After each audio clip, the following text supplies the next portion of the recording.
Okay, we're going to go ahead and open up the Metro Council Charter Revision Committee meeting. And today is Thursday, May the 2nd. I had to look to make sure. That's really sad. And I'm going to go ahead and call the meeting to order. We have public comment. Anybody? Looking at you. I don't have anything prepared. Okay, well, seeing none, we will move right on into reviewing and finalizing the charter amendment submissions. We have 9 in Section A to take a look at. And at this point, we will open the floor to, address the minimum age requirement. It specifically states to amend Section 3.02 to lower the age qualification to run for Metro Council from 25 to 18. And I will go ahead and open the floor for a motion, and then we'll discuss. Motion. Okay, we have a motion by Mr. Rutherford, and is there a second? I'll second. Mr. Cash is seconded, and the floor is open for discussion. It relates to this too, but I kind of have a broader question of exactly what our task is right now. We're discussing each of these and considering whether to submit them Correct. as charter amendments. Correct. Are we able to amend? For example, I like this minimum age requirement bill or charter amendment. But I'm kind of wondering if, kind of wanting to discuss why 18 and if 21 might make more sense.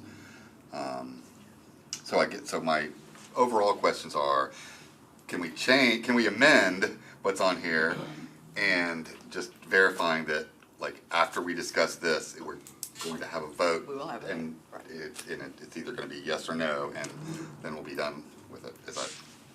I can share We're not on done that with it, but Well, I want to take Okay. Ms. Darby first. My recommendation as far as procedurally, the way that we move forward is that the vote that you would take here at this meeting would be the vote to ask us to come back with draft language for you then to have a final approval of before we take something to the council. I feel So like today right now we're still voting on the conceptual. concept. okay. And then they'll put it in appropriate language, and then we'll either confirm or not, or amend at that point. At that point, we can amend, okay. Right. Anybody have any other questions before we move forward? Mr. Cash? I still have some. So I just kind of want to think out loud here a little bit about this. Like I said, I like the minimum age requirement change. I'm not sold on 18 being optimal necessarily. But I also kind of, I'm going to say this out loud, that I kind of like that something like this might turn out vote.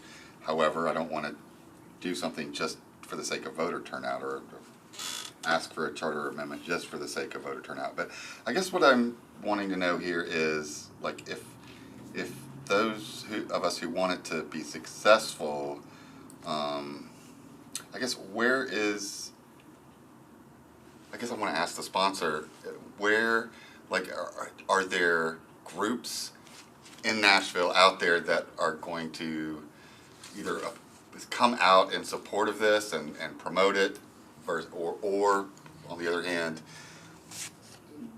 oppose it and actively do so? Does that make sense? It does, and if I may, Madam Chair. Absolutely.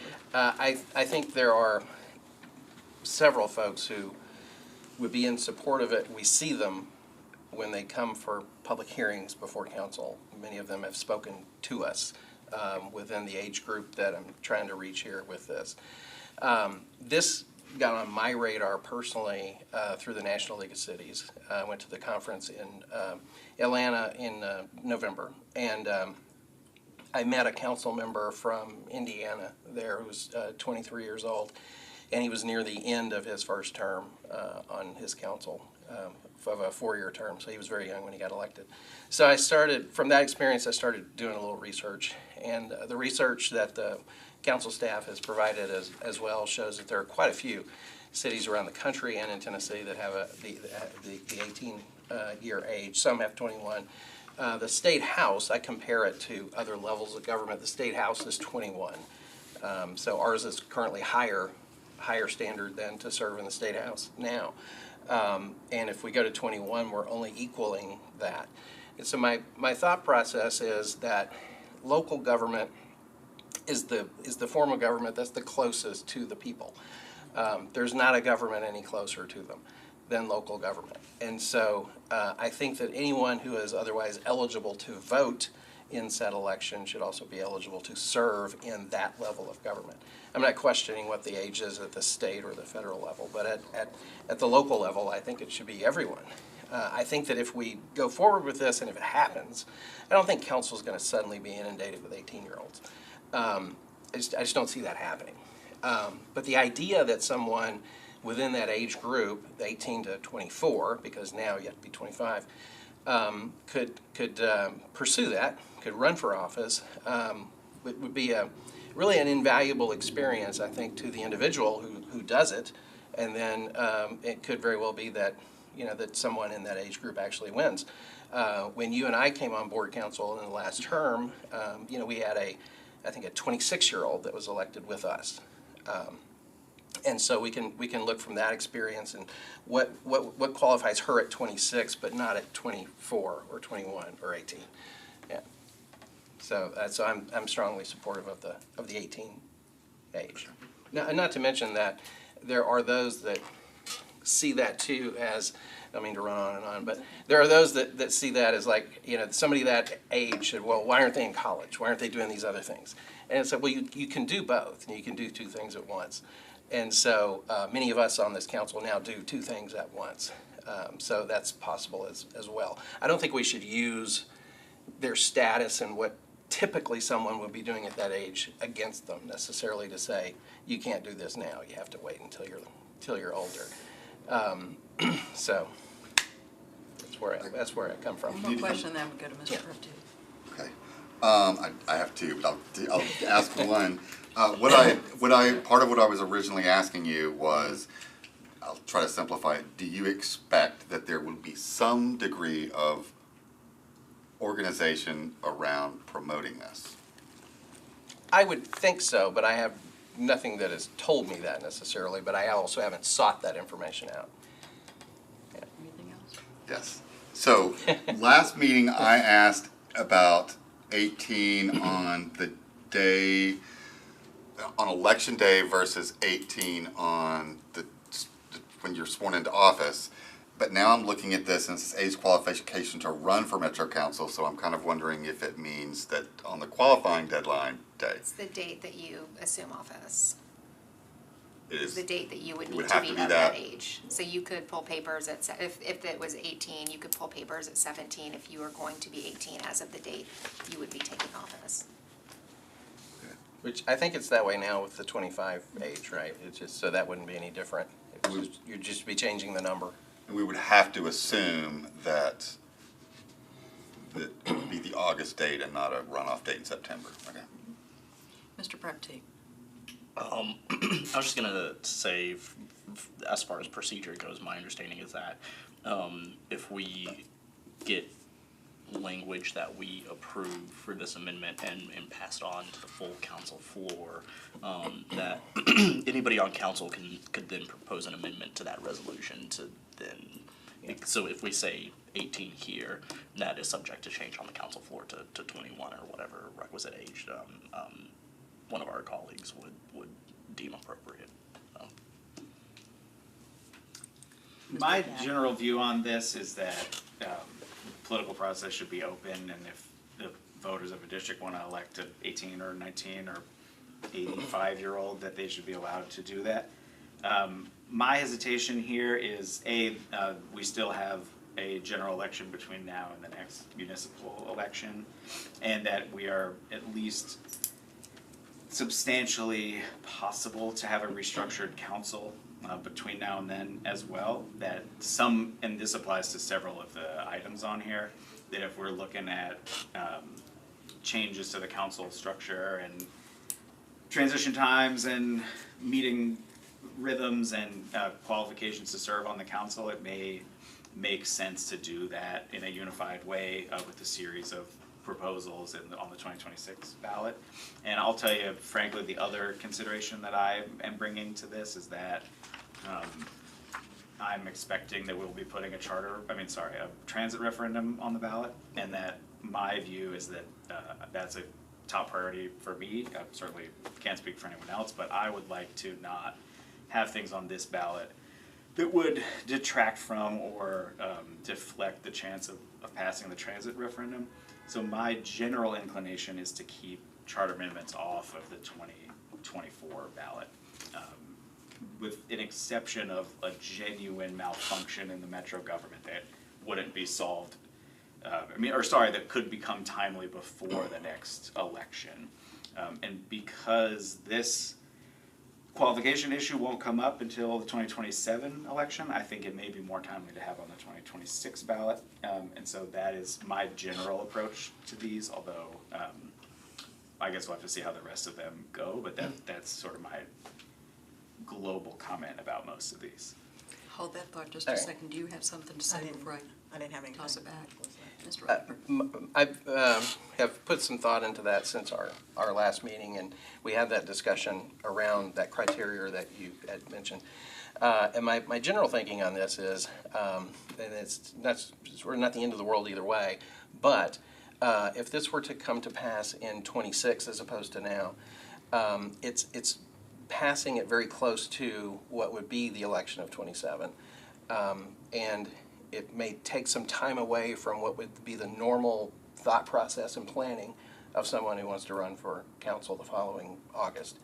So that's why I'm leaning more towards this may be the more of the opportune time to do it as opposed to 26. I would, of course, still be a proponent of it in 26 if we don't do it now, obviously. But on the part two that you mentioned about the possibility of council shrinking and everything that would go along with that if that was to come to pass, I don't believe, but staff can correct me if I'm wrong, but I don't believe this really pertains to that one way or the other, because it's an age limit. I don't think we're going to look at it differently if we're a council of 20 versus a council of 40. So I don't think those two necessarily go together. So I'm going to add one thing. My litmus test for this particular ballot is it of an emergent nature? That's my litmus test. I don't want to do anything to deflect from the transit referendum because that's a big fat deal. It affects housing, it affects people's livelihoods, it affects so many things that I'm like you. I don't want to do anything to dilute that. I'm comfortable punting this for the same reasons that you shared. Did you want to opine? Do y'all have anything to add? Anything to add? No, I mean, I hear what you're saying. I don't know if this is a big enough issue that it would deflect from transit, but that point is well taken. Yeah, for me, it's just the amount of material they're going to have to read in the ballot, in the voting booth, and just making sure that we're not taking people's attention away from that important piece that's going to be in there. How long do you think that ballot's going to be, just in terms of regular electability, aside from, do you have any idea, Dave? Mr. Brepty? Oh, No. I wasn't seeking to be recognized. Chair. Oh, I'm sorry. I wasn't seeking to be Oh, I recognized. thought you were, yeah. I'm sorry. Yes. and also, I don't know, I can't foresee the future and know what will come up in 26, And but I would hate for there to be 10 things that we're trying to put on the ballot in 26. We only get 2 bites at the apple a term. So that would be my caution. If there's something that we can do now, I don't think it has to be emergent. Nothing's really emergent. I think if there's some things we can take care of now that doesn't detract from transit, I understand that concern. We should do it rather than punting it to 26, because we don't know what people are going to propose in 26, what the political climate is going to be, what's going to be going on. 26. You looked like you had something. No? Okay. Yeah, Anybody? I don't Go think ahead. I don't think this necessarily adds complication to the ballot. It's another item, yes, but I think it's fairly straightforward. I think it's fairly simple. I do have a process question, if you will, and that is if whatever comes out of this process and moves forward, at what point in this process, before it actually gets to the ballot, is our last opportunity to whittle down and say, let's not send that one, let's not send that one? Or is this that time? I think it's this time. So anything that we're doing today is concept-driven. And whether we want this concept to appear in somewhat written form, the only thing we're asking them to do at this point is take those concepts that we would like to move forward and Okay. put them in an appropriate language. And then at the next meeting, we're essentially blessing the language. But the full council would still have the opportunity to say, no, this Then they one, can this amend one it. not yet, or that would, not Right. just That's the amending, but they ultimate could, decision. they could decide for it to just not go Right. at this time. That's the Okay. ultimate decision. Okay. So then it doesn't necessarily end here, then it would be the Oh, it'll full definitely go council. to the council floor. Okay. Do you want to add anything to that? I just was gonna point you to the tentative schedule. There are 2 more committee meetings scheduled, and then it would be, whatever comes out of those committees would be filed with the council on the 25th Okay. of June. And I would say too, I think you guys get another chance to decide whether you like the idea, because you will determine whether it should go on the resolution that goes to council. One Yes. quick note, Chair, I agree that the size of the council doesn't change my view of the merits of the age question. It's not, that was not my purpose in making that connection, but it's that I think there's a good chance we're gonna be proposing some structural changes to the council on the ballot in 2026. And that, whether we lose in court or not, my expectation is to offer and pursue some issues like, for example, this transitional period and maybe some others about the structure of the council in 2026, and that depending on how that conversation goes and what happens, we could offer, either a unified structural amendment to the functioning of the council in 2026, or a series of related ballot measures if we want to decouple them for some reason. But that could be part of a sort of unified citywide restructuring of the council that's part of a public conversation in 2026. That I, just to give a little bit of a preview, my own, item on here about the transition period, I will also be voting not to advance that this time for the same reason. And so I think that it will possibly be opportune in 2026 to offer, a citywide, look, we are proposing to change the council in these ways, and that could be as part of one ballot initiative potentially, or it could be broken up depending on the specifics. But that is the reason I see them as politically related, even though it doesn't change my Right. view of the merits of the age issue. Okay. Any other questions or comments? I know I came late to the conversation, my apologies, so I won't take us back, but I just wanted to go on record that I don't think we should delay it.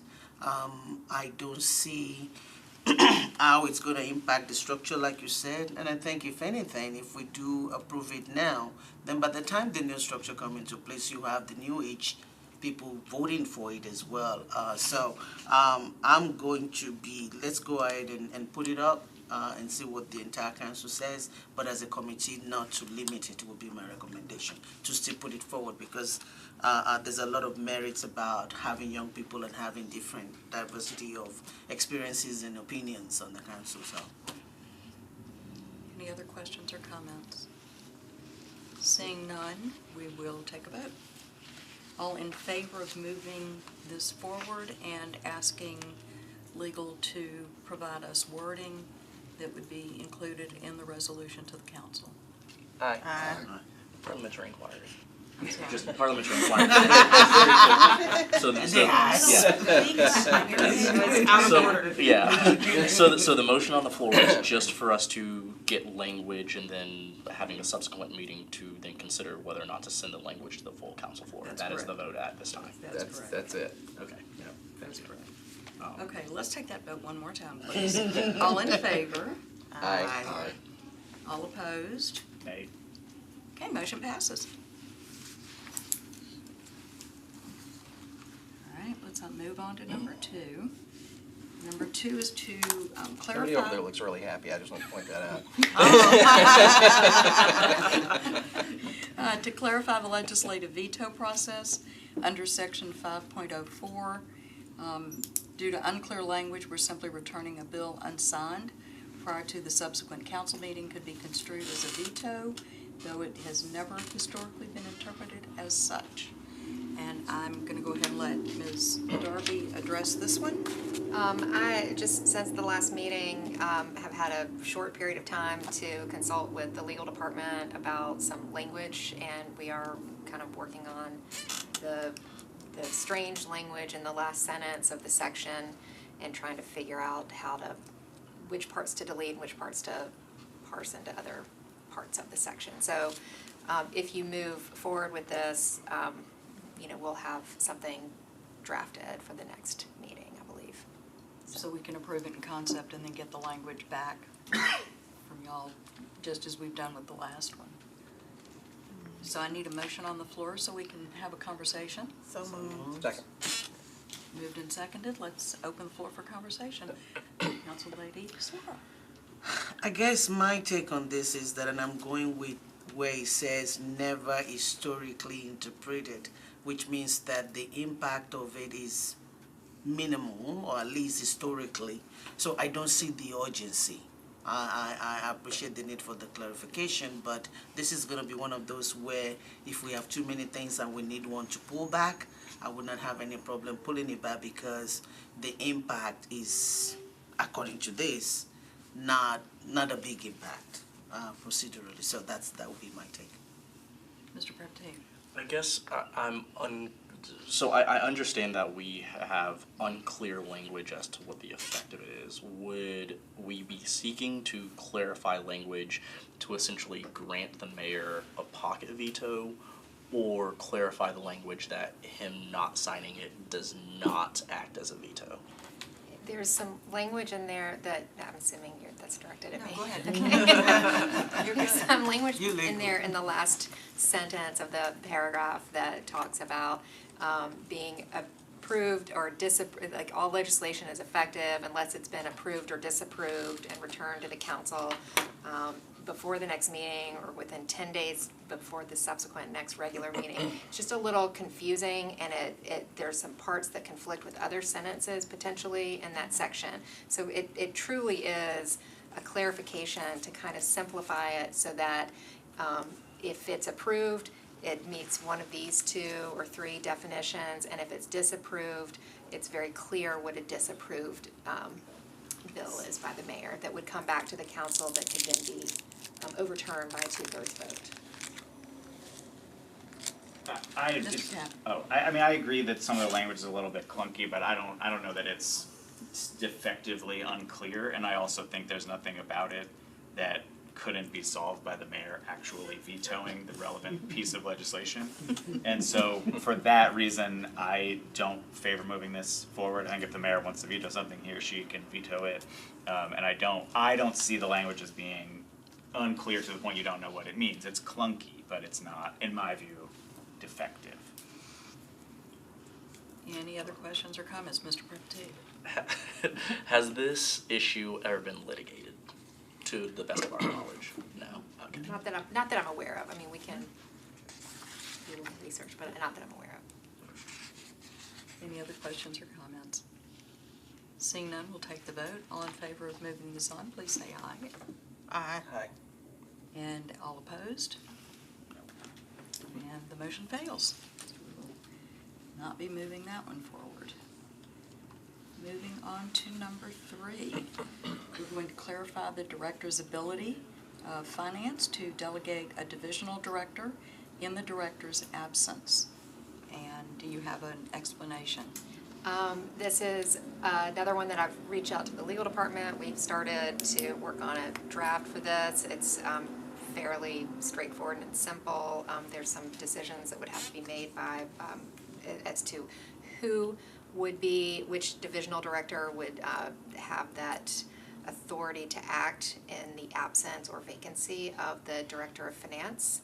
But that's essentially the goal here of any amendment to this section, is that if the finance director is absent or vacant, that there is an individual position that is determined by the charter to step up and act as the director to perform those duties. Okay, I need a motion, please. So moved. Second. All right, let's go ahead and open the floor for discussion, and we'll start with Mr. Cash. So I just want to be clear that I think I understood what you were saying. It wouldn't be that at any given point in time, the director could say, hey, if I'm unable to fulfill this job, or if I'm, it would be like at the beginning of the director's term, there would be somebody designated, or there would be a position that is always. So it wouldn't be, it says clarify director's ability to delegate, and that's what I'm getting stuck on. Is it the director? It might not be, sorry to interrupt, but it might not be written very clearly in this chart, but the goal here is for the charter itself to designate a position that would be occupied by a person, that if the director is absent or vacant, then that position would be the person who holds it would be responsible for making sure that all of the director's duties are held until that vacancy or absence is resolved. That makes sense, and I feel better about it. Thank you. Councilor I know why we're doing this, and I think it's needed, because I was there last time where we thought Metro would be shut down because we didn't have a finance director. So I think for the operation of the city and all of that, I see the need for it, and I'm in favor of it. The question that I do have, though, is that does this have to be done by charter?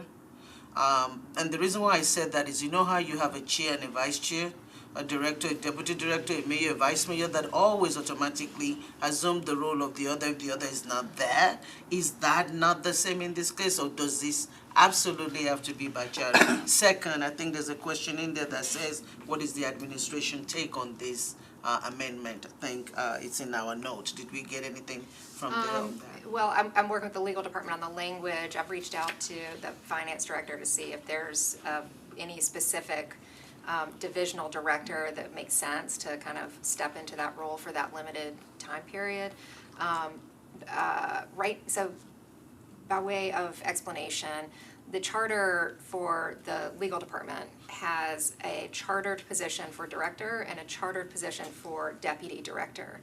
And that deputy director would act as director in the absence or vacancy of the director position. So would perform those duties.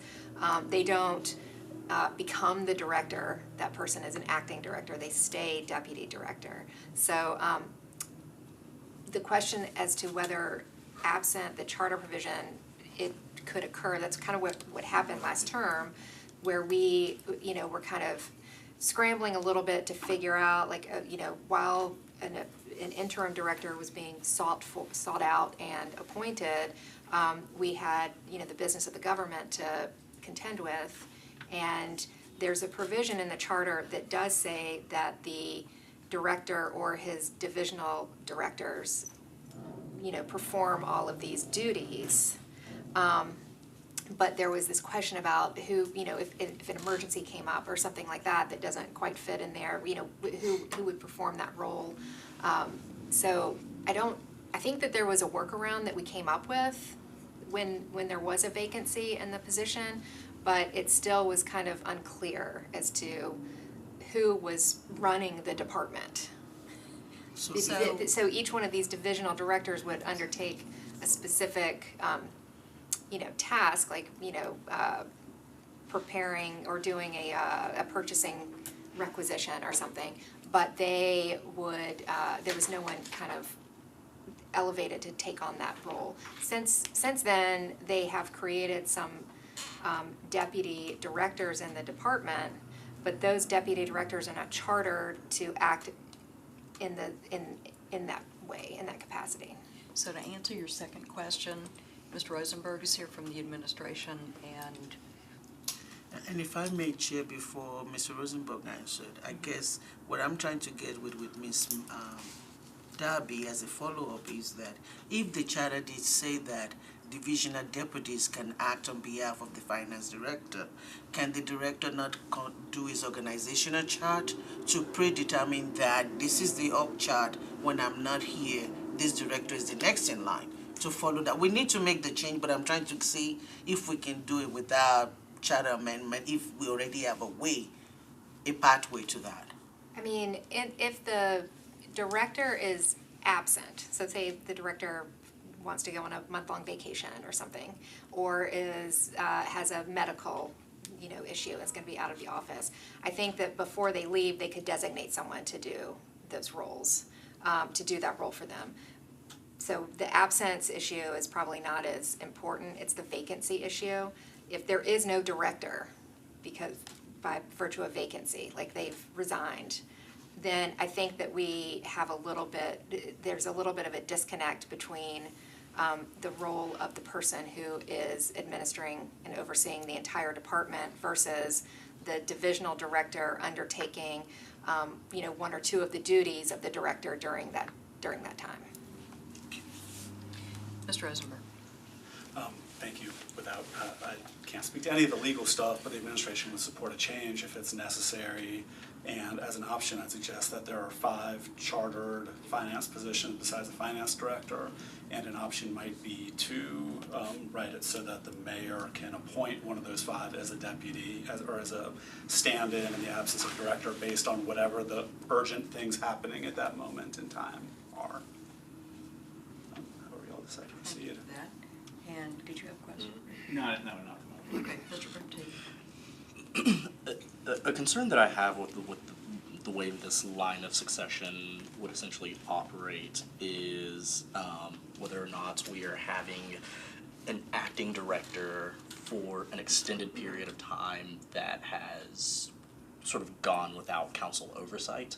And so I think that this is something that we saw last term, that we need a fix and a workaround. But I think that it would be important for us to also discuss the potential of requiring, if there is an acting director for 90 days, then after that, the expiration of 90 days, they need to come before council for appointment to the acting director role on a more semi-permanent basis, because we've sort of seen similar situations not only with the finance department, but sort of with the library right now, where we've got an interim director who's been interim going on 4 years now. That's a full council term. I don't think that's really interim. That's its own thing that we don't need to discuss here today, but I think that's an important idea that we need to take under consideration with this specific proposed amendment. Any comments on this side of the room? Any more comments I on agree this side with of what you the room? just said. Yeah, I think it's great. Makes sense. I think it's a really good point. Yeah. Margaret?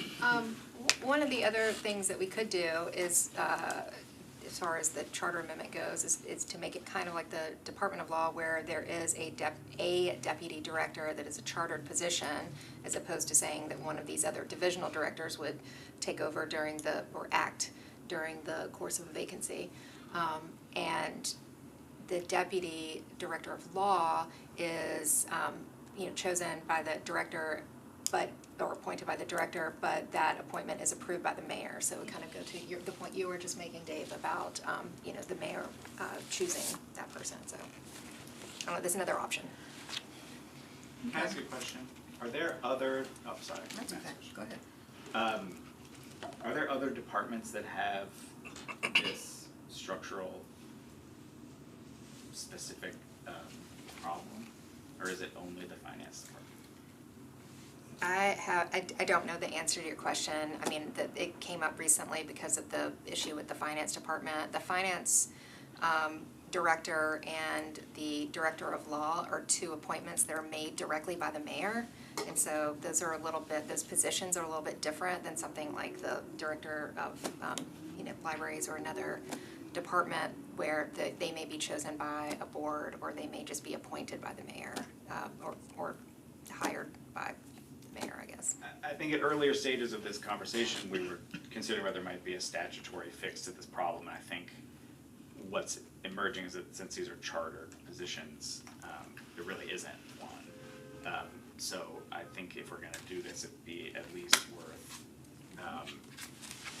I would support an amendment along the lines that Member Prepty has just mentioned, and I'd also think it'd be worth doing a review as to whether there are any other departments that could suffer from this defect.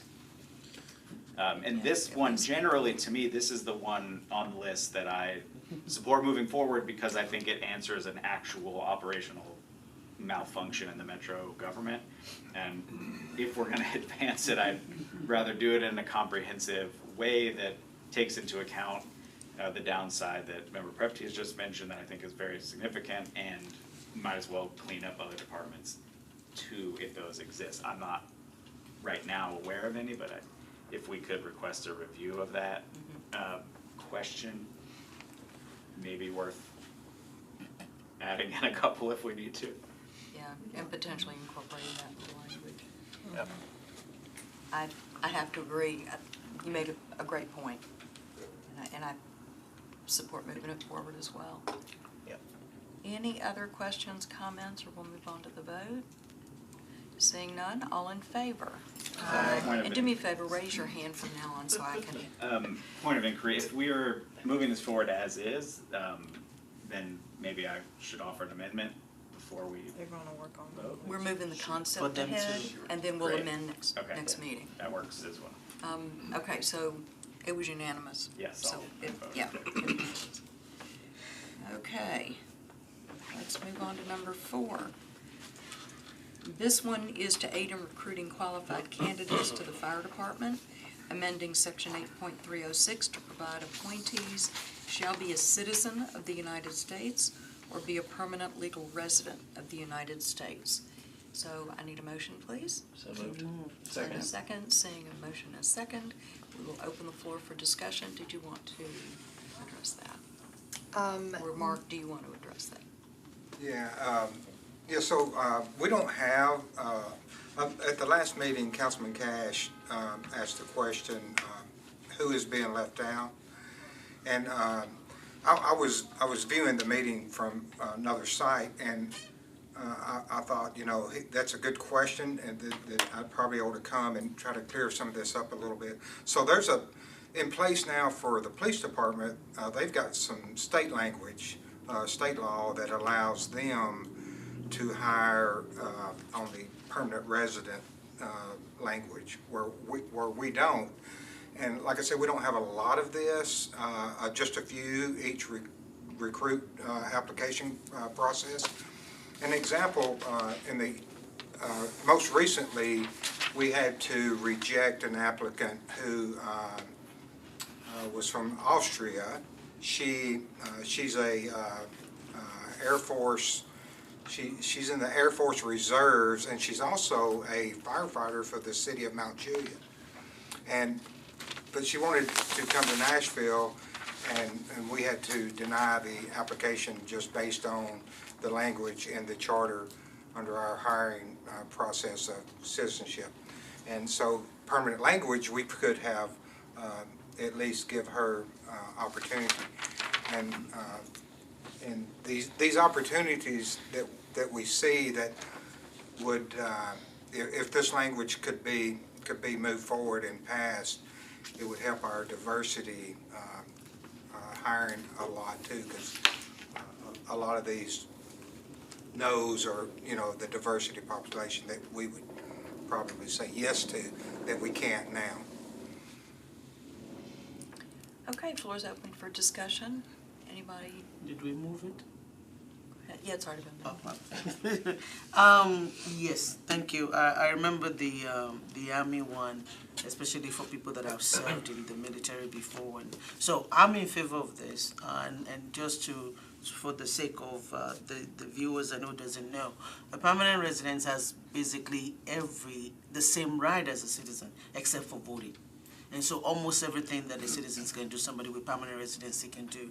And permanent residents are on track to become citizen after a certain number of years. And so this is not a visa that is being renewed. This is, most people will get it for like 10 years at a time if they don't renew it. But I just wanted to put that out there that almost on everything, if you're a permanent resident, you basically can do almost everything other than you cannot vote, obviously. And so if we have people that have experience and they've been in the community for a long time, and especially they wanted to be a part, and the department wants it, I'm in favor of it. Mr. Yeah, Rutherford? if our police department is doing this, and obviously our military is as well, as was mentioned with the Air Force Reservists, you know, why in the world is our fire department not? So we need to do what needs to be done to allow them to. Hannah? I was just gonna, there were a couple questions asked at the last meeting that we've researched. So the first was whether employment with like the fire department could help fast track citizenship. There's not really a mechanism for that. That's laid out in federal law in the Immigration and Nationality Act, and Metro couldn't put something in the charter that assists or anything with citizenship like they have for the military. And then kind of back to the question of like, if it's just citizens and lawful permanent residents, who is not included? So I think Councilmember Suara kind of touched on the lawful permanent residents and kind of what you have to meet in order to get that status. So the like kind of what would be left out are undocumented people that without status who don't have papers, people who overstayed visas or other statuses, and then certain documented individuals, people with work visas, tourist visas, student visas, business visas, refugees and asylum, those with temporary protected status. There's like visas for victims of crime and victims of human trafficking, special immigrant juvenile status, and then DACA recipients. So those would be other statuses that would not be included under this citizen lawful permanent resident. Now, a potential fix for that would to be also to say something like, or as otherwise allowed by state law. So if the state law changes in the future to allow that, you don't have to go back and change the charter. And That's good. because it says permanent legal residents, doesn't mean that the other people are not legal. And so I think that's what people have to be aware of, that all those visa categories are legal residents of the United States, but they're just not a permanent resident, a green card holder. That's the difference. And so a green card holder is on track to become a U.S. citizen.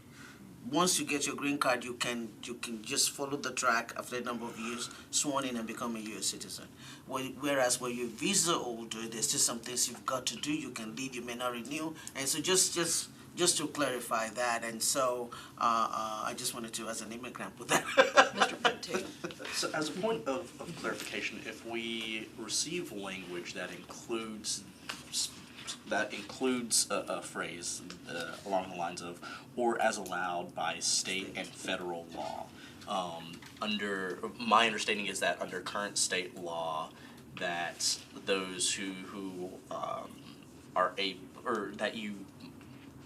my understanding is that under current federal law, you do not have to prove documentation to be able to receive a professional licensure.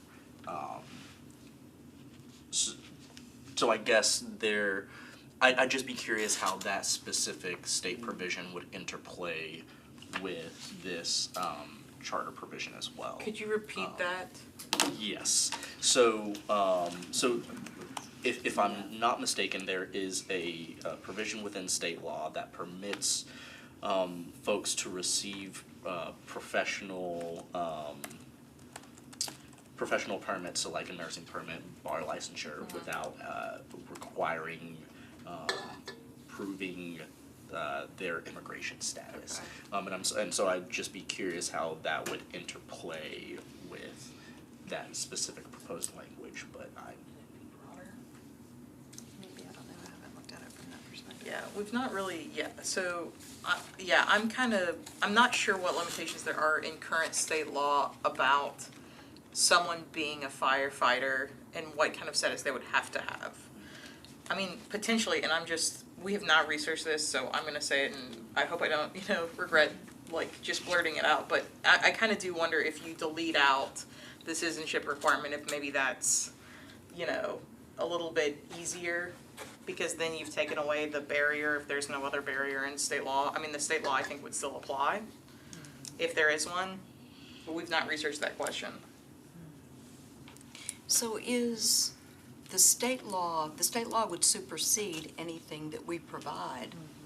And so just to make it consistent with state law, would that be sufficient? Would the deletion be sufficient? Uh-huh. I mean, the state law would govern kind of regardless of what our charter said. So say the state law said you had to be a citizen of the United States to be a firefighter in Tennessee. Even if our charter says you can be a citizen or a lawful permanent resident, you could only be a citizen because that's what the state law says. But if the state law is silent, unless there's something else in the state law, and if the state law is silent on status, and our charter is silent on status, I don't know that, I mean, there are like federal laws. Yeah, you still would have to, provide your eligibility to work documentation Right. on your But I-9 say you have a form when you're being work employed. permit. Right. You know, and you are like on another type of visa here, you could work. So we can move the concept forward, asking for the research and appropriate language, should it move forward, and then we can always address that at the next meeting. Mark? Just, so, with what you just said, would work visa apply? I would think so. Again, we've not researched the question, so we can't say for It certain. depends on the work visa. They're Right. different, oftentimes with a work visa, we have to sponsor that work visa. And it's not But there are people that have other statuses that they get a work permit that's not necessarily like a work visa that is directly associated with a job. And so someone that is maybe here with legal status that has a work permit would theoretically, unless there's some other law that Well- says that they couldn't be able to apply for that job. I mean, of course, we want to get something fixed so we can fix what we're trying to do. However, we do want to be careful too with this, the city spends a lot of money on a recruit for that 6 months and time you buy the gear and time you spend, there's a lot invested. So you don't want somebody to say, oh, I can only do 3 more months, then I've got to leave. You don't want to, that's a lot of money that's put into the employee that you're hoping that is here for a career. Let me ask you a question. In terms of the numbers of jobs that would be potentially filled, were this to pass and moves through and the citizens vote yes, how many jobs do you think you would be able to Well- fill based on your knowledge? I'm trying to determine how emergent is this? Is this something that we need to study further? According to our HR department, I believe when we was discussing this, there was around 7 applicants in the last recruitment of 450 applicants. And also, we've got 2 divisions. You've got your fire division and you've got your EMS division. And the diversity is not as tough in the fire side because you come there, you get taught your EMT, you get taught your fire suppression training, but in the EMS division, you've got to have that to hire on. You've got to have that EMT. You don't come here and learn that. You have it before you come. So that gets us locked up in the diversity hiring in that area, where this does relieve some of that pressure. But again, we want to be very careful with the work visa, I think. But if we can fix that without y'all, the legal guys. Yeah. You can have a visa Yeah, and I think that we for need to years. research this, We need to research the it. law here. Or, Before we or can really, we go to the state level and piggyback on what PD's got. I mean, yeah, like that seems like I kind of Seems logical. think that it sounds like maybe just saying or as allowed by state law. Yeah, I don't know if they would amend amend their bill to let us in, or we just have to write a new bill, I don't know. Okay, anybody have any other questions? Yeah. Okay. I think it's working. No question, but I just wanted to say that, I like the idea of looking into, because you're trying to get more people, and we have people here. You get in a cab sometimes, right? And I think they're trying to do it for professionals, maybe that's what you're talking about. You have somebody come from overseas that is a doctor, but they cannot get a job here, they drive in a cab, right? So I think maybe that's where this is going in terms of, if you have the talent and we have the opening, we can use that. So looking into it and seeing how much we can expand it will be good, so, thank you. Okay, seeing no other comments or questions, we'll go ahead for the vote. All in favor, please raise your hand. Okay, so we're unanimous, ladies and gentlemen. Thank you. Thanks, Mark. Thank you, Mark. All righty, no September council meetings would be number 5. Do I hear a motion? Second. With the chuckles in the background.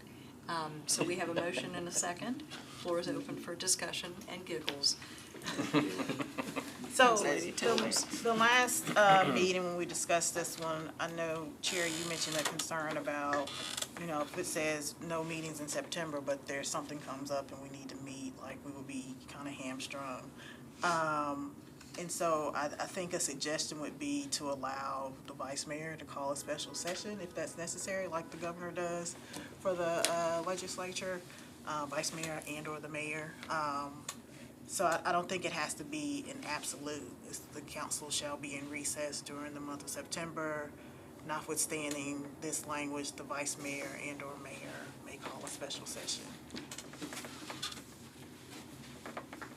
But I think this is necessary so that council members can have a break. I talked to new folks who are shocked at how much work goes into this job. And I think for the mental health and well-being of council members, that this would be really good.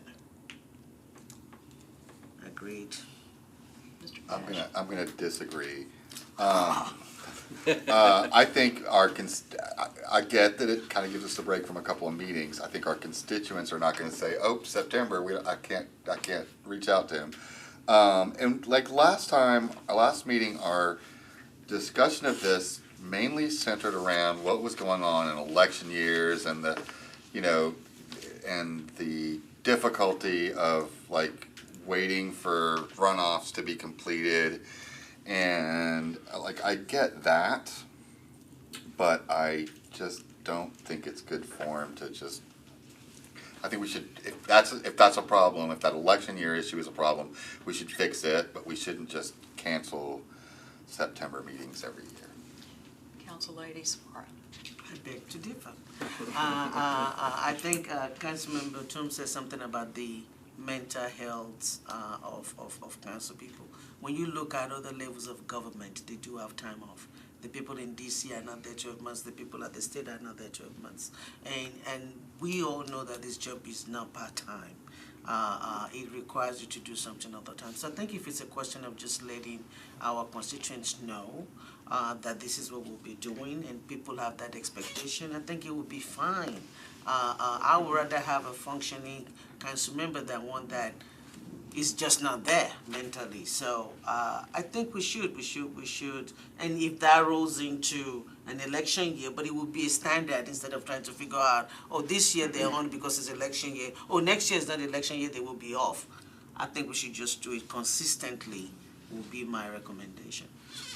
I know that the planning department had said, just in terms of changing the day, that would upset their apple cart. Did they have a comment as to whether shutting down during the month of September every year would negatively impact what they're doing? No, I guess is the short answer. Their concern, I mean, they said that the deadlines would kind of, they would, have to change their documents to show people that the deadlines, reflect that there's no meeting. But that already happens for June now. And it just means that some, filings would be larger for them, but I think they can deal with that. I think their biggest concern was not rescheduling a public hearing on an off time, because that does mess a little bit more with their process. Oh, if I may. Yes, you may. Thank you, Chair, for acknowledging me. You're so welcome. We need a break. We need a break. I think back on, this is, what are we, 4 or 5 months into our second term? I really can't say that I've had a vacation, like any kind of real downtime to regroup, because you are on 24/7. That's messages, that DMs or whatever at 2 o'clock, 3 o'clock, 4 o'clock. Maybe you're up, maybe you're not, but that doesn't stop people from sending you messages. Or water main breaks right in the middle of the night, whatever it is. And that month, every 4 years that you don't have to be here, we're still replying. We're still, I still held a monthly community meeting. But to know that you could have that break so you get those 2 extra days, so maybe that's like a week that you get to take and go away. You can still communicate with constituents, but it's downtime. Go ahead. Thank Mr. you. Preptate. Thank you, Madam Chair. I'm in favor of this for a separate reason, because I think that it is, especially with folks who have sort of a larger geographical district, or for folks who are at large, it will provide us more of an opportunity to be more ingrained in the community. Because I know with myself, working full-time, doing this, trying to make sure that I'm having monthly community meetings, which easier said than done at times, on top of all of the various individualized requests for meetings, plus trying to meet with neighborhood associations. If we have a month where we don't have regularly scheduled meetings, that's not just that Tuesday that we're taking into consideration. That's all the time that we're spending leading up to the meeting where the agenda is released on Thursday, and I'm spending my Thursday, Friday, Saturday, Sunday, delving deep into the agenda, looking at every single one of the items, and also sending out information to the community to let them know sort of what's on the council agenda.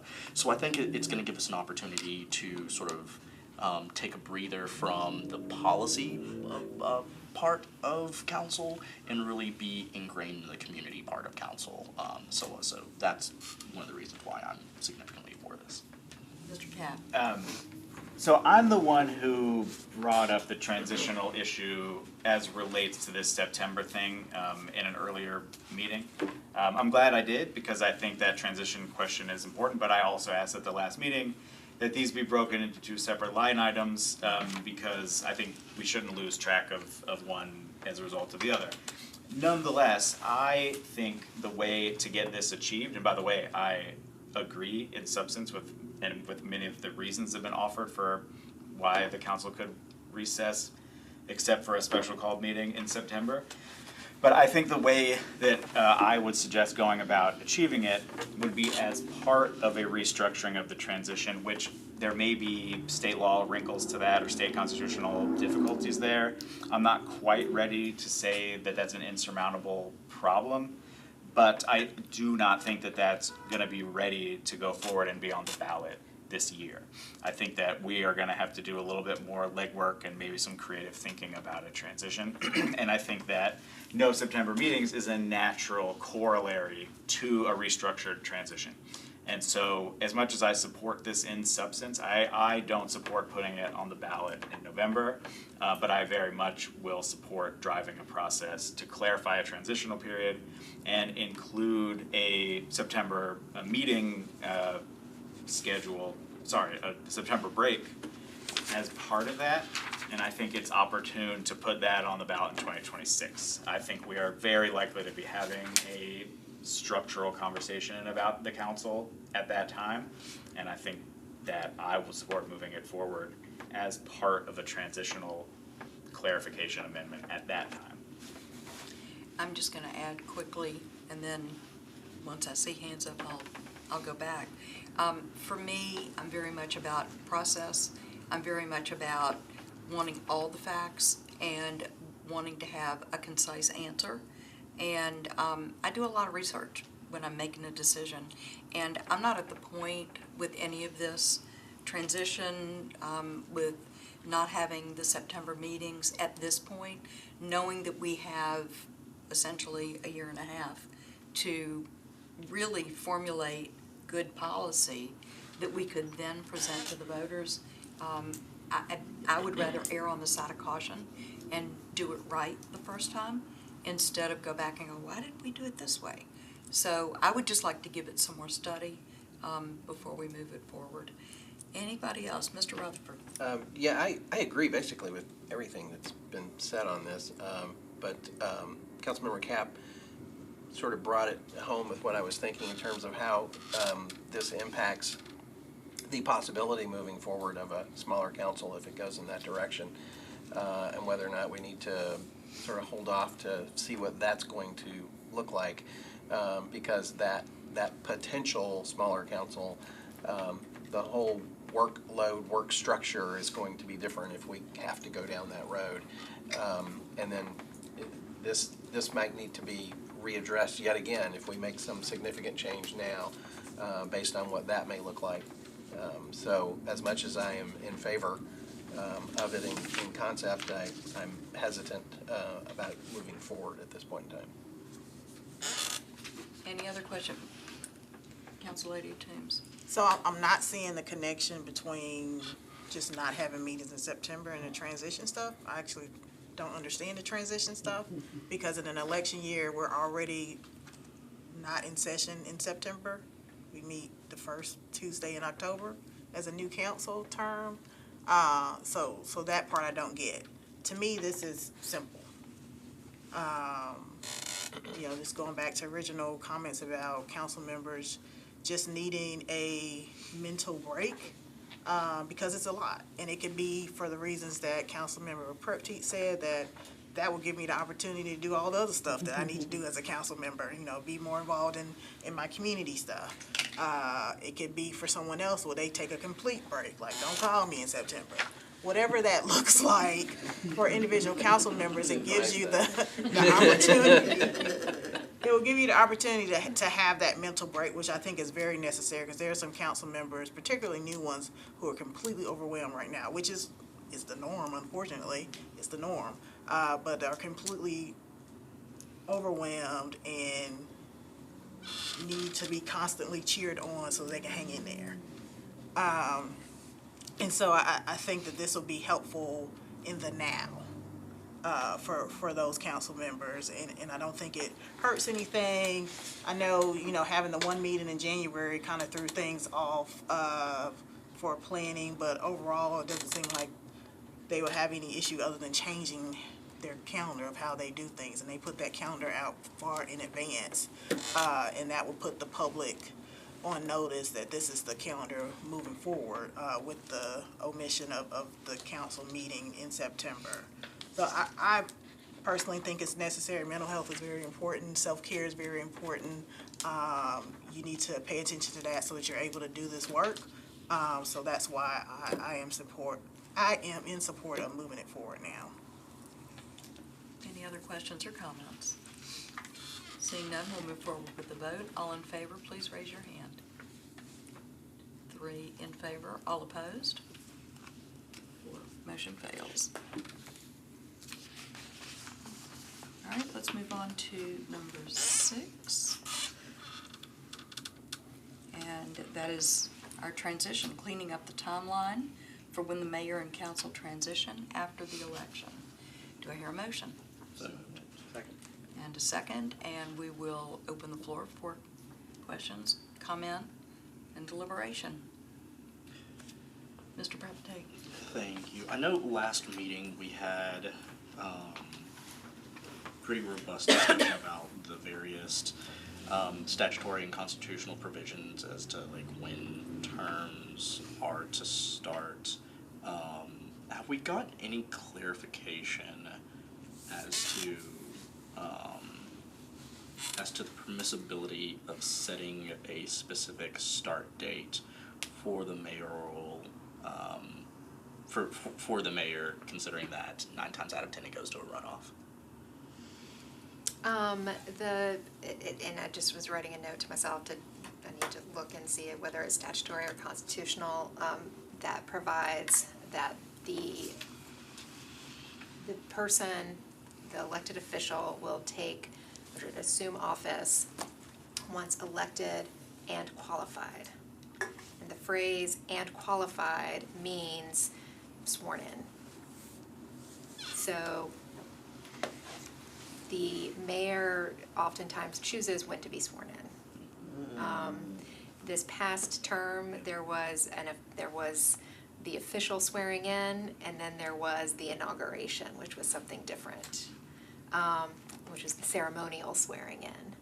So the official swearing in was the start date, and I couldn't tell you when, it was sometime in September, but, so whether we can require that start date to be something other than the date qualified, I'd have to do a little bit more research to see if we can set that by charter as opposed to what the state law says. Well, this was my idea, and I still really like it. But for all of those reasons, I don't think this is gonna be ready for 2024, given the timeline and given that we probably need to do wider consultation with other parts of the government, particularly since this affects other branches. And so for that reason, I'm gonna intend to vote not to move it forward to November, but I am very interested in addressing this in 2026.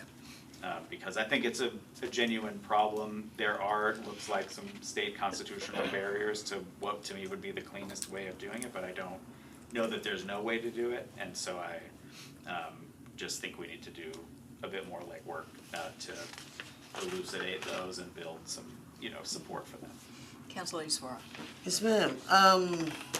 I know that we vote in November for the presidential election. The swearing doesn't happen until January.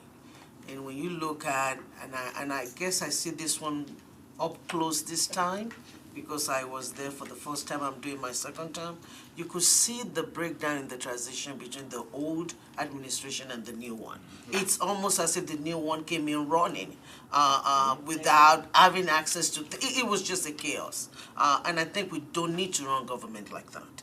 And so I do think that our election, especially for the mayoral race, always go to runoff. We should just assume it will always go to runoff, and then give the incoming administration more time with the outgoing to properly transition to get things moving, instead of coming in 1 week after, then everybody's out. So this is very necessary, in my opinion, not just us, but for the mayor's office. And so whatever we need to look into to be able to determine what that length of time needs to be, maybe even talking to the administration and saying, I know the person leaving wants to leave like yesterday, they're ready to go, but there are things that needs to be done to make sure that things are handed over properly. Again, I don't know how it's been in the past.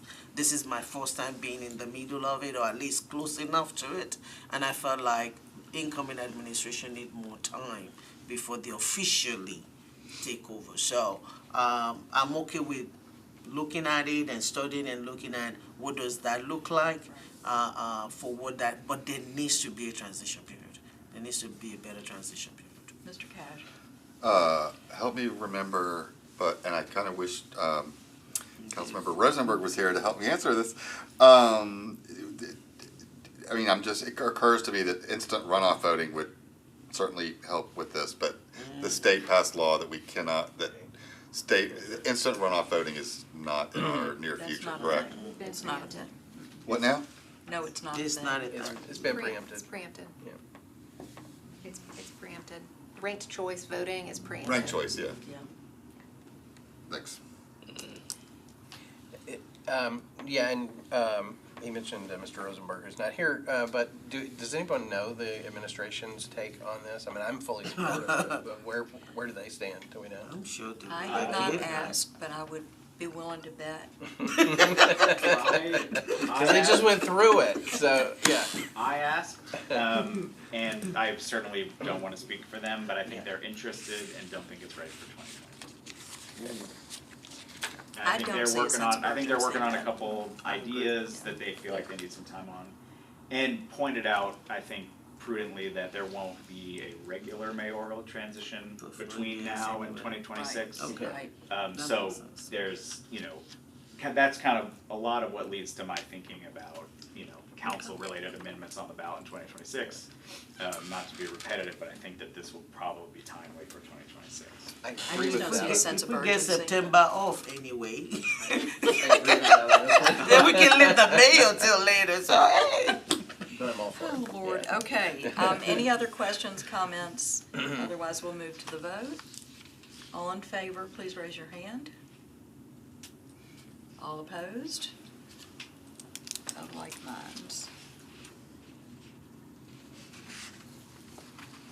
Alrighty, let's move on to number 7, change proposed budget deadline. Do I hear a motion? Second.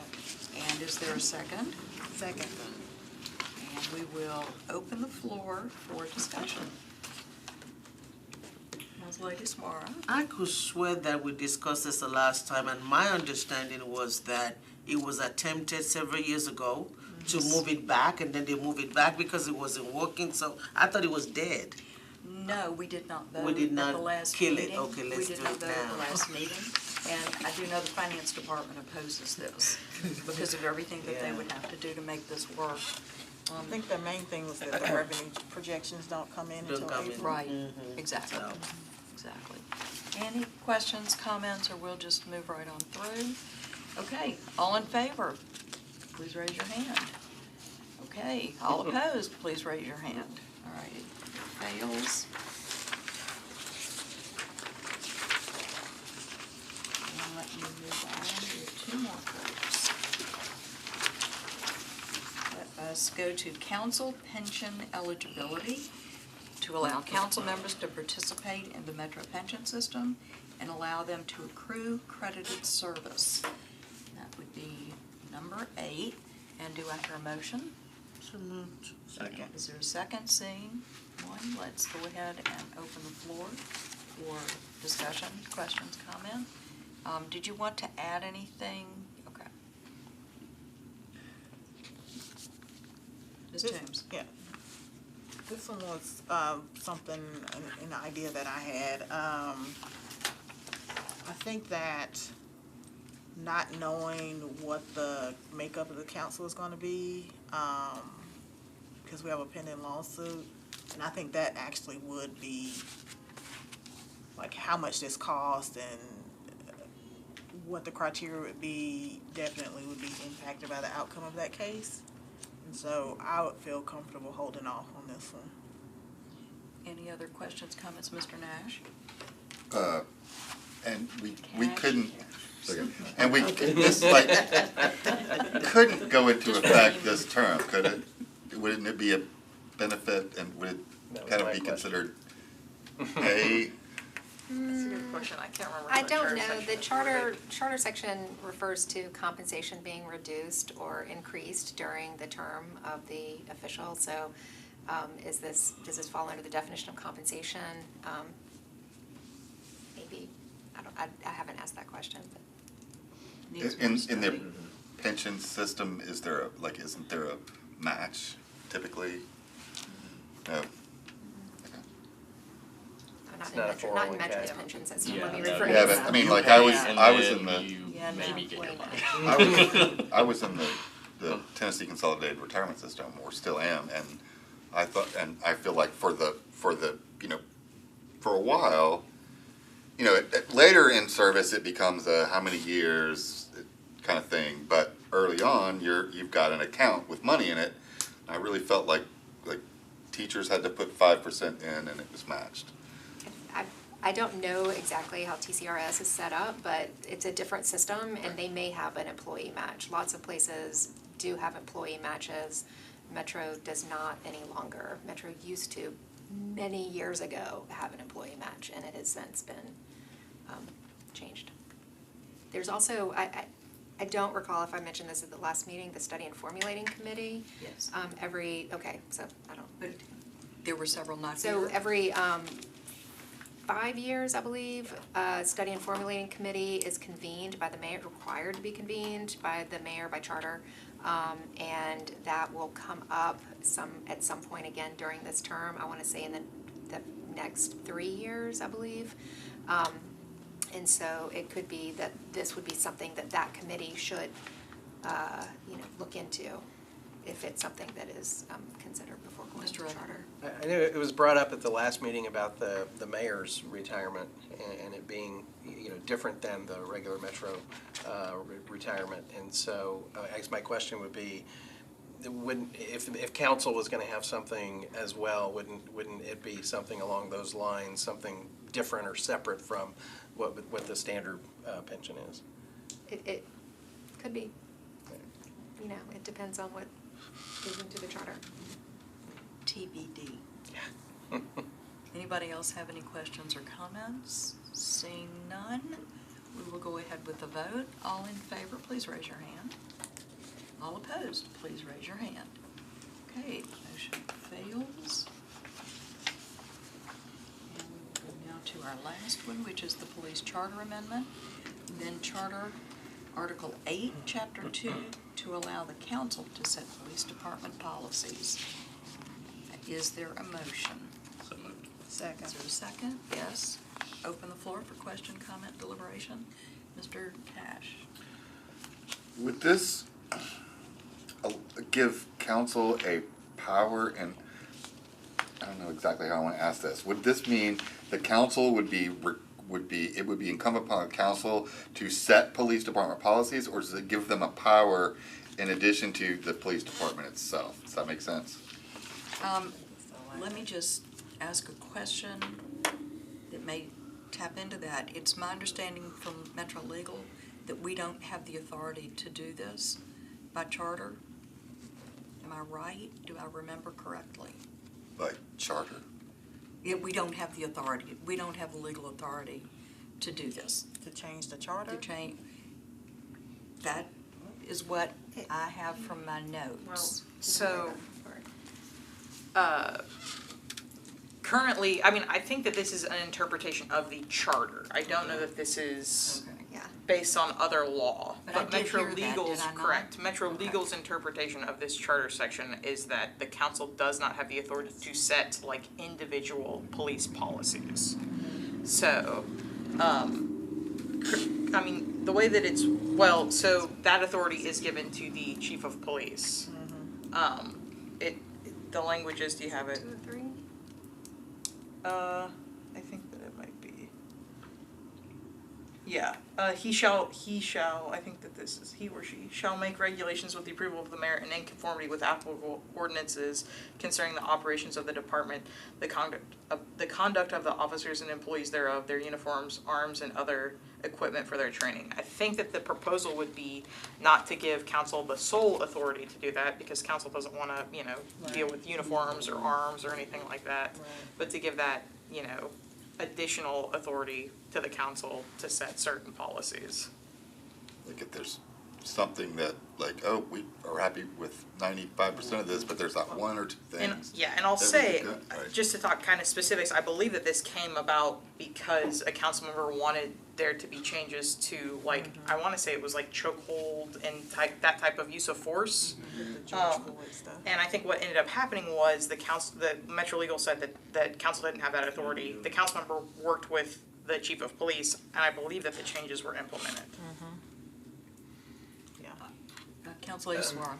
Yes, so when you were reading that section of the charter, it did says that the chief of police should work with said ordinances, Applicable ordinances. applicable ordinances. And so if we do want to, and that's where every time we want to come up with something, it comes to you cannot do something for the police department. I don't think council should control the daily operations of the police department. I don't think we have the knowledge to do it.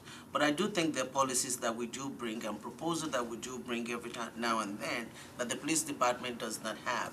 And so you run into, no, that's not within your area. So I'm looking at that language that you just read. So those applicable ordinances, does that not mean that we could make those ordinances then? Or am I hearing it wrong?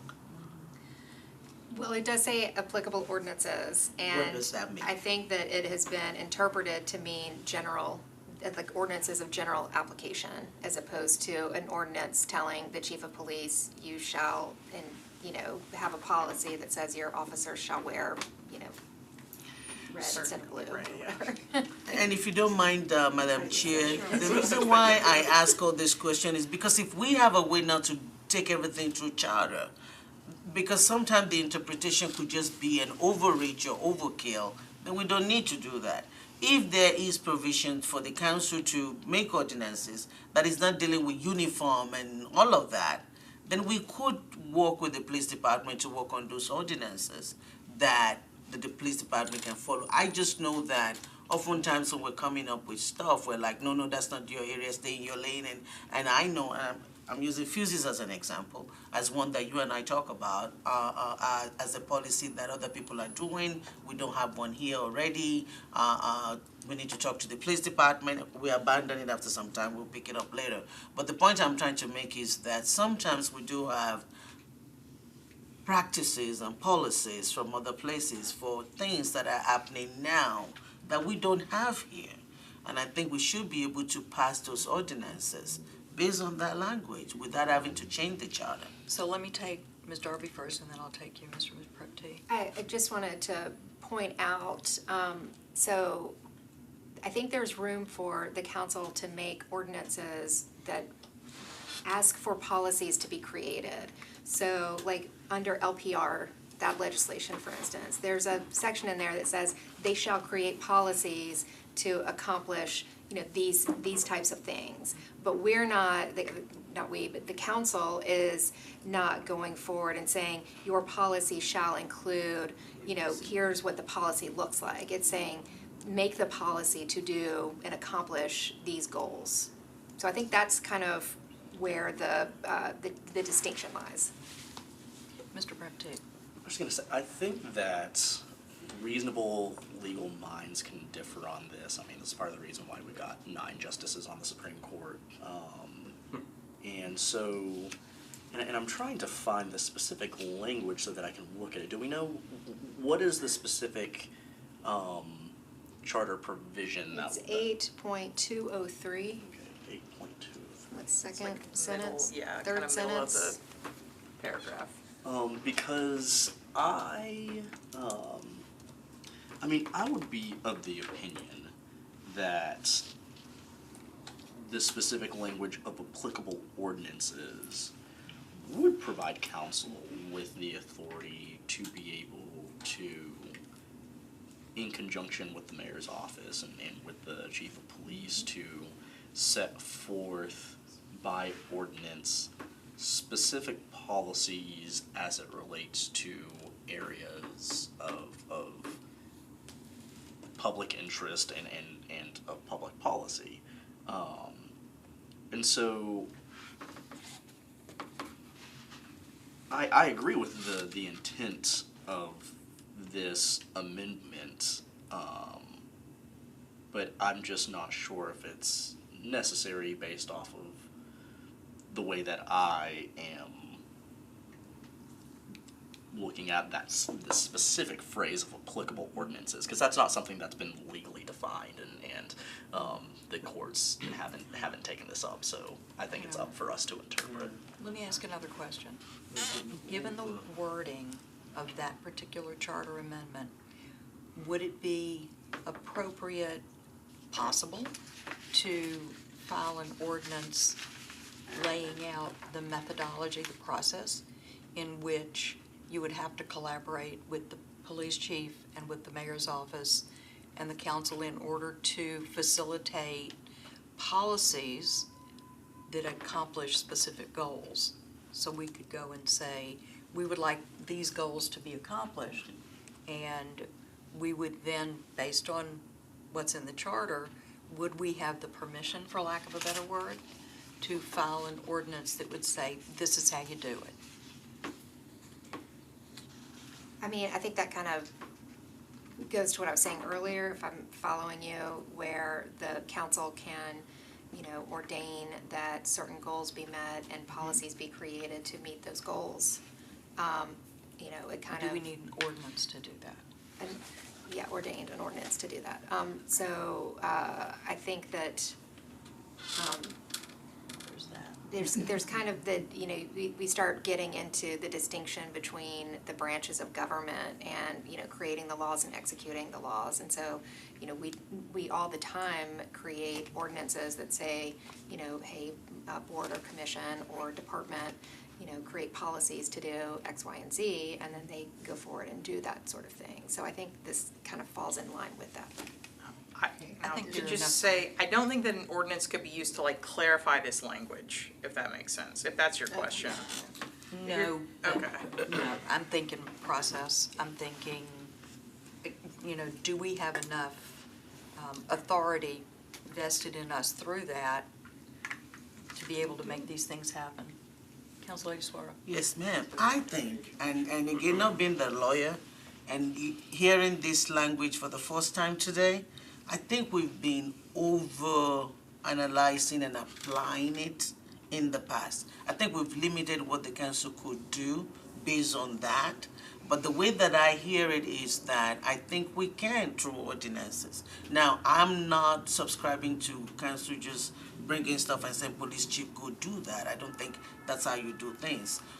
But just like we're working with police chief to come with resolution and things like that, we could work with them to do ordinance that says these are the policy we want within the police department. That's the way that I understand that language, unless somebody is telling me that's not what it says. Now, if it doesn't say that, then we can go to the charter to see if we need to have that authority. But I'm thinking we do, and we don't need a charter amendment. That's what I'm saying now. I mean, the first phrase in here says, he or she shall make regulations. Yeah. In conformity with applicable ordinances. So, again, this goes back to having the ordinance say, these are the goals that, as the government, as the city of Nashville, we would like to see happen, go forth and make those regulations. So it still puts the authority within the chief of police to make the actual regulations. So you could say, chief of police, regulate in this space, but you couldn't say, police, here's your policy on use of force, and it's in this ordinance. Do we, Mr. Rutherford. do we know by chance how other cities across the state have approached this? No, we have not done that survey. Yeah, and we Should don't we know take a if other cities have a similar charter provision either. So that would be the That's threshold obviously, question. that's the first question to Yeah. find out, then, yeah. So I I'm had gonna a take Mr. comment. Cap and then I'll take. Well, I think not only do we have this authority, but we've clearly exercised it. Like I don't think that's an ambiguous charter provision at all. I think if there was ever an interpretation advanced to say that applicable ordinances only means ordinances of general applicability, I don't see any basis for that in the plain language of the charter. And I think that's sort of an over clever attempt to Interpretation, yeah. say that council can't legislate in areas of its clear competence. And so I think not only clearly we can, but also we clearly have. Like there's ordinance about reporting, there's ordinances about surveillance and so forth that we've passed even recently. So I don't think that there's really unclarity about our ability to legislate in this area. And if somebody's got an authoritative interpretation to the contrary, I would love to hear it, but doesn't seem that ambiguous to me. Well, I'll say when all the George Floyd stuff was happening in 2020, several council members proposed policy training, like additional training, the chokehold thing, and we were all shot down one by one So you don't have the right. Yeah. by our council director, so, at the time. So I think it was the interpretation was stretched too much. I hear that we do have, like, that's what I'm hearing now. I wish I heard it 2 years ago, but that's what I'm hearing now. Mr. Baptiste. And so going to Councilmember Rutherford's question as to sort of practices across the state, what we've seen, not having municipal government, but out of a city government out of Shelby County, was in the wake of the Tyree Nichols murder, is that the city council set specific policy as it related to pretextual stops and other traffic enforcement. So it's something that has been done, but again, operating sort of under different authorizing documents. But it is a practice that has taken place in the state of Tennessee within contemporary history. Thanks for that. Any other questions or comments at this point? Okay, we will move to the vote. All in favor of moving this forward, raise your hand. All opposed, please raise your hand. Okay, we have, With the caveat that we know we have the authority. Nobody will tell us we don't have the authority anymore. okay, seeing nothing else on our agenda, we will meet May 9th. Will May 9th give you guys enough time, given that we have a council meeting next week? I mean, if you look at the timeline, we do have the opportunity, because I set another one on the timeline just in case. Oh,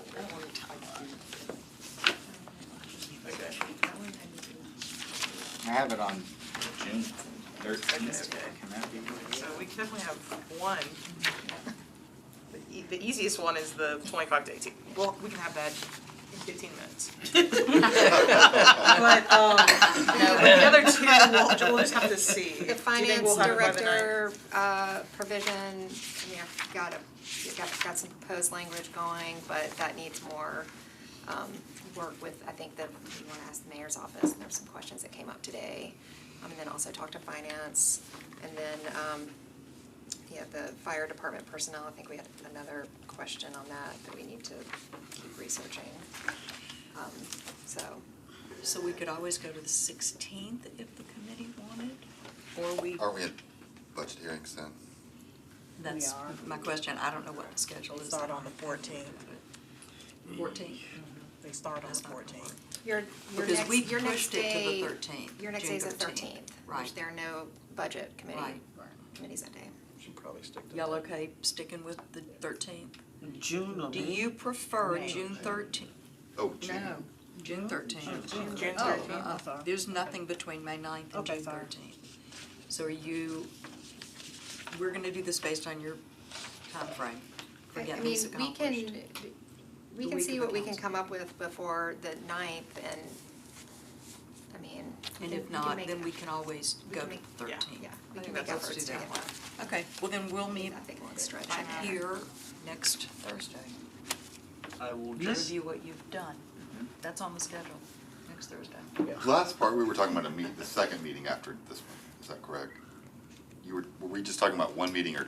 We were asking if they wanted to take the week and how much could they get accomplished in the week, or did they want to punt it to June 13th, which is the next meeting on the schedule. So it wasn't a matter of week, it was a matter of day. Yeah, I was just gonna say, next Thursday may or may not work for me, just depending on how my court schedule goes, so. I just have a procedural question. So the committee has voted to consider like 3 things. Does the council at large have an opportunity to bring forth anything on this list, or is the committee the end all be all? I think that the committee would bring these to the council, and then the council at that time could move to amend the resolution that includes the 3 attachments that will be the 3 amendments. So from the committee work, there will be a resolution that has the 3 things, and anybody on the council could amend that resolution to include something additional. Okay, got it. So we would be, it would be 3 separate resolutions, right? No, It it's would be one one. It's like resolution. an ABC basically, attached to the Yeah. one And so resolution. the council would then be would have to sever, like say the council didn't want one out of the three, the council would have to sever one? So- You vote on each Yeah, amendment, you vote on each attachment to the amendment, Yeah. to the resolution, sorry. Just like And when it's you a, file it's a an 27 amendment vote to the threshold. legislation. Yeah, it's a 27 vote threshold. So I would be interested, if we're thinking about our own meeting schedule, I think I'd be interested in making a coherent decision about all three proposals at once. Like, in other words, if one of them's ready next week and the other one's not, I would be seeking to defer consideration of the one that was done until a meeting when we had all language on all three anyway, because at least for me, I think it'd be useful to consider what ballot we're proposing and how that language would all look together. And so I'm certainly happy to meet next week, but I wonder if there's a meeting time we could schedule, like, not next week, but early June or something, so that we can have language all together. Do you wanna plan for June 13th, and then if we can get an earlier date, if we can find a date on the big calendar between now and I then? would like to ask my colleagues what works for them Colleagues, insofar as other colleagues schedules. like that, because council meeting is next week, so Right, it's- exactly, so, I'm sorry, is June 13th the final day by which we have to No. advance something to the council for it to be on this November's ballot? no, you have until June 25th. Okay, well, And introduction of the charter June would be 25th is the July filing 2nd. day, so. Yeah, that's the filing day. so it's close. oh, Yeah. it is close. Yeah, it's really, yeah.